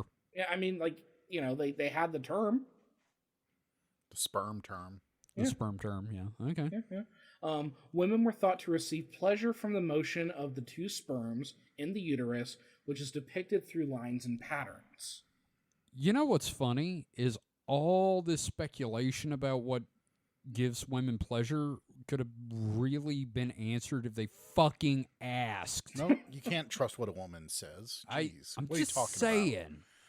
You think, Kevin, you're acting like a woman knows anything. And I do not believe these thoughts. I'm just voicing what they would have said back We're then. making with the yuck yucks because it's stupid. I must stress that I do not believe the things coming out of my mouth. I am being the devil's advocate here. Holy shit! I just I read the next sentence. Because I felt go ahead dirty and just read it. even saying it. It was also thought the uterus had two horns or spikes, which we can see on the top right and bottom right circles. It's for grabbing the head of the penis. What is it, a milking it predator? It's like a hand in there just grabs a hold and just like just punches Don't you you with the ever say that again or make that noise. punches you in the What? tip of the dick. Get out of here. Go. Get. just Get No, out of here. Once again, Terry Gilliam. It's like when the hand reaching for the fig leaf. It's Oh, like yes. Oh, my slapping it God. away. So this next bit, I actually have a story about this. Mm-hmm. The castles and town walls may represent wordplay on the German term Schloss, which has meanings including castle, lock, female genitalia, and female pelvis. You're shitting me. Now, the reason I have a story about this is because I took a literature course, and I had an instructor who was probably in her 80s who was telling us, who was analyzing a poem, and the poem had that metaphor of the cannon puncturing the medieval wall. Oh, like, wow. Town wall, yeah, and like she drew a diagram and everything. Like So- at least I understood the metaphor. I did not need this like 80-year-old woman to draw a detailed diagram and explain it like I was talking to my mom about the birds and the bees. Wow, your teacher was born in the 1500s. Good to know. Yeah. So no, just it's interesting. But the minute I saw this, I'm like, okay, no, that makes sense. You know, I've some experience with it. Let's see. Yeah, because I think the poem also used the word Schloss. So Okay. fun times. And the two suns in the top, far top left and bottom right likely reflect Aristotle's belief that the sun provides natural heat to the embryo during its early development. Man, science has come a long way. Yeah, because you have to cook a baby. Yeah, no, exactly. You have to leave the baby. It's like a lizard. Yeah, they have to sun on a rock inside the womb. That's why pregnant women carried lanterns with them at all times. I guess. Yep. I don't know. Fuck. Well, chickens sit on eggs. I don't know, man. While many features of the illustration are yet to be understood, that's an understatement. Oh, yeah. Our proposal is worth close scrutiny. We hope future research into the manuscript will approach it through a similar lens. Perhaps with enough clues, we might find a way to finally decode this elusive text. So, what I think is this is definitely a great theory. I like it. I want to read their full paper. I still think this lines up with our theory that is a hedge doctor's manual. Yeah. No, I agree. And, I mean, it's the best working theory we've got, right? But it's also for like a very specific section because, you know, there's little bits all over that are clearly different things. Yeah, but there's a chunk about the hoo-ha. Yeah. I mean, you know, woman's medicine, you know, and, you know, there was the whole thing about, you know, hysterics and things. So there's a long history of, you know, woman's sexuality or sexual needs being fulfilled by doctors. So Now, does that yeah. mean this is like an early version of Woman's Day magazine? No, because it more was Vanity ciphered Fair. and women can't read ciphers, apparently. Oh, that's right. Well, back then they couldn't read, so Yeah. yeah. Well, I mean, some of them could, but most of them. Well, I mean, that's why they put everything in ciphers, because, and shit, women even can read. And that's why we had the witch slightly trials. fewer women could read than men, Yeah. Fair. because even men were horribly illiterate. But, hey, Yeah. that's a fun little following up to an Yeah. earlier episode. It's always And- nice when we get, like, interesting shit like that. Like, And if that's if this was out when I had done that episode, I would have included it. Yeah, and I think it's great because this is not one I thought we'd have an update on, like, ever. Right? One day we're going to get Voynich's Manuscript actually solved. Yeah. And it turns out the entire thing is a D&D supplement. It's just a recipe for Skyline chili. Oh, God. Well, guys, we got some questions from the Peanut Gallery. Wah, wah, Are they wah, about wah, wah. peanuts? They're not, but Man, I wanted to be about we got peanuts. 2 from Ghost Forge and 1 from Kick-Assatron. Mm. Ask more peanut questions. Yes. So first one from Ghost Forge says, "Did you know iron in birds' inner ears help them navigate using the Earth's magnetic field? In other words, the birds carry within them a piece of the Earth, a talisman, which speaks to the Earth and whispers its knowledge back to the birds." That's also just called a compass. Yeah, I know, but yeah, no, I knew that. Yeah. Yeah, I think we knew that because that's how birds navigate. Yeah, that's interesting. That's how the swallows come back to Capistrano. Yeah. So I've been to yeah, Capistrano. Imagine how weird that would feel, though, as you had like a literal compass in your head. Well, So whenever we- you turned, you would like feel this weird tugging in a certain direction. I don't remember where I read that we have that in our heads and it's vestigial and we can't sense it. Well, that's what I'm saying. We can't sense it. I mean, Yeah. It's still there. Well, Yeah. It's still there. it's interesting because it's another example of how, like, animals are they use tools in interesting ways. Like, for example, like gizzard stones. You know what I mean? Oh yeah, Right. man. Yeah, Just- yeah. my great grandmother used to tell me I had a gizzard. So, like, yeah, these birds, they pick up the little magnetic rocks and they swallow them, and No, they're just in their heads. It's in their inner ear. but how did the magnets get in there? I don't know. Ask I would say ask the ICP, but they don't know how they work either. Well, it's like how do we get metal in our bones? Yeah, exactly. Calcium's a metal. Yep. Calcium I was carbonate. gonna say the Weapon X program, but Yeah, that's fair too. So we're all basically Wolverine because we already have metal in our bones. That's true. It's just a shitty metal that Just about to say that. combined with carbon just makes it kind of like chalk. Or Yep. literally chalk. and then I'm gonna try to break a couple of my longer metacarpals to get claws. So There you go. gonna live. Oh, the what dream. are you, a frog? Yeah. I want to pull the whole Wolverine thing off. Yeah. Yeah. So, thank you for that, Ghost Forge. We did know that, but it was a very interesting little discussion for a second. But how do the magnets get in the birds? I don't know. Magic up in this bitch. So, Kick-Assatron asks, could the, quote, weather balloon from the Roswell incident be sent here as a diversion by hostile aliens to keep us from suspecting them of having nefarious goals in mind? I think the U.S. government would be like, "Hey, this isn't our balloon. Yeah. There's some shit going on." Unless they lied about it and Well, said, that's no, what I'm it is saying. our balloon. So what I'm saying is, why the subterfuge? If the government already knows about aliens, then the aliens sending a weather balloon to trick us does no good at all. Here's the thing. I like the concept that it was a weather balloon, but it was an alien weather balloon. In the same way that I absolutely adore the batshit conspiracy theory that the government hired Stanley Kubrick to film the fake moon landing, and he was such a perfectionist, he had them shoot it on location on the moon. That is a legit conspiracy theory, and I love I've it. never heard that as a legit. I always heard that as just a joke on Oh, conspiracy. it theorists. started as a joke. Mhm.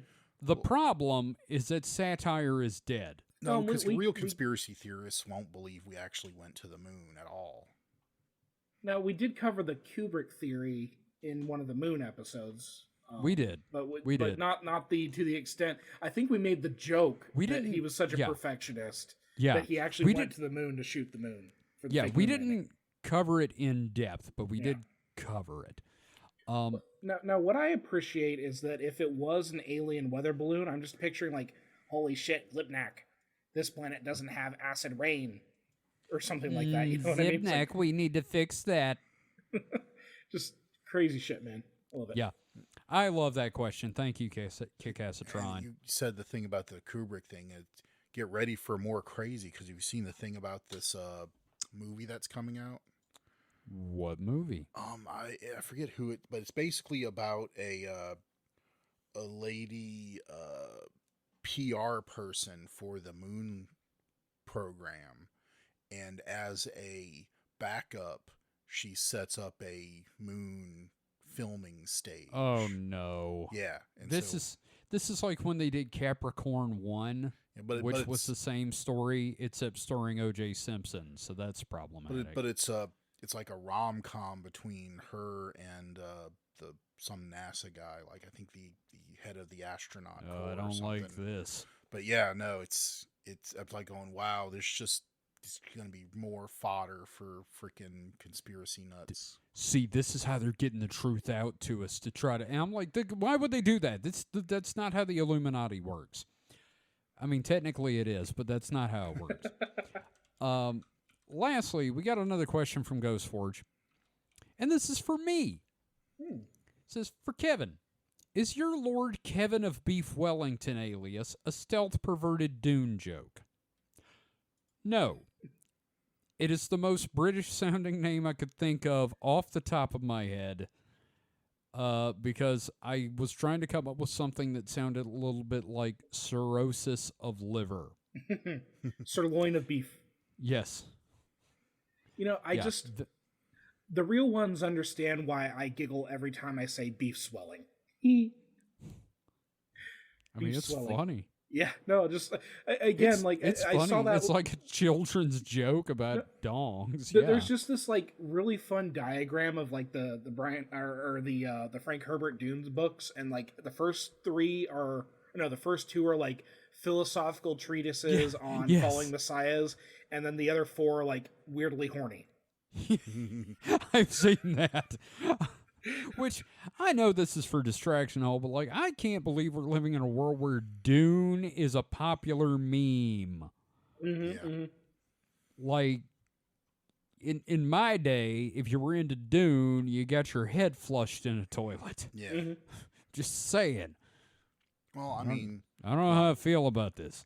the geek have kind of inherited the earth. God damn it. And we need to start shoving them back in lockers. Yep. I mean, I agree. I need someone to like give me a noogie. Or choke you out like the Pascagoula alien. God damn it. I mean, if you want me to, I will. But No, fuck you. No. you want a swirly too? How about No. a wedgie? No. How Not about from an you. atomic We're wedgie? friends.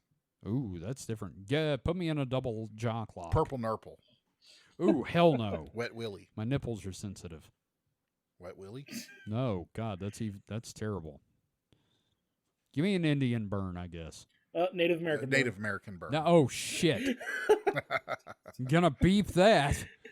Anyway, so You don't have to beep that. We corrected you, so it's okay. that's Yeah, no. true. Let's let everyone hear your shame. Yeah, I feel pretty shamed. So that's it for this week. I want to thank everybody for listening. We've really enjoyed doing Weekend Weird. We'll be back next time with another Weekend Weird while we try to get our next topic episode together, and that's going to be one of David's. David, do you have any idea what you're doing? Yeah, I'm actually going to be consulting with you on that one because it involves the music scene in your area.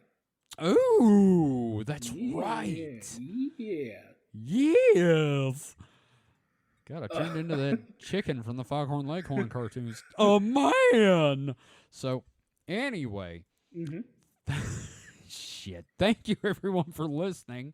If you would like to learn more about the show, you can head to supernatpod.rocks. That is supernatpod.rocks. You can find a link to our Discord, our Patreon, our merch store. I almost said our forums like it was 1999. What about our web ring? Usenet. Web ring? Yeah. Yes. Go to Alt Binary's weird shit.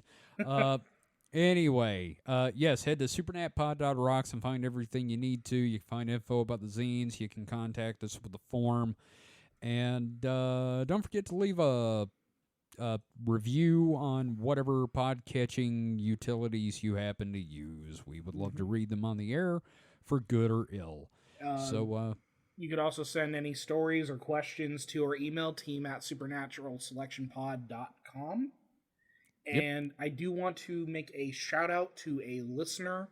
Now, my mom apparently had met someone who listens to our show, I believe. Oh, no. Yeah, her name is Natalie, I think. So, Natalie, if you are listening, hello. Hi, Natalie. Yes, that was my mother that you talked to at a yard sale. So, Hi, Natalie. so yeah, no, it's kind of a small world thing. It was interesting. Like, oh, holy shit. Yeah. So, We got a couple of people that come in our store that have listened to the show, have listened to the show. If you're still listening, thank you. If you're not listening, thank you for listening anyway. So, that's it for this week. We'll be back in a week with some more Weekend Weird. So until then, stay safe and stay frosty. Goodbye. Bye. Mumbies. Yeah, I was just about to say, don't forget to take care of your mumpies. Bring your mumpies in. If you're cold, they're cold. Yes. God damn it! I'm never Don't gonna... drink the mumpy juice. Fuck. You gotta feed my mumpies some hot wheat.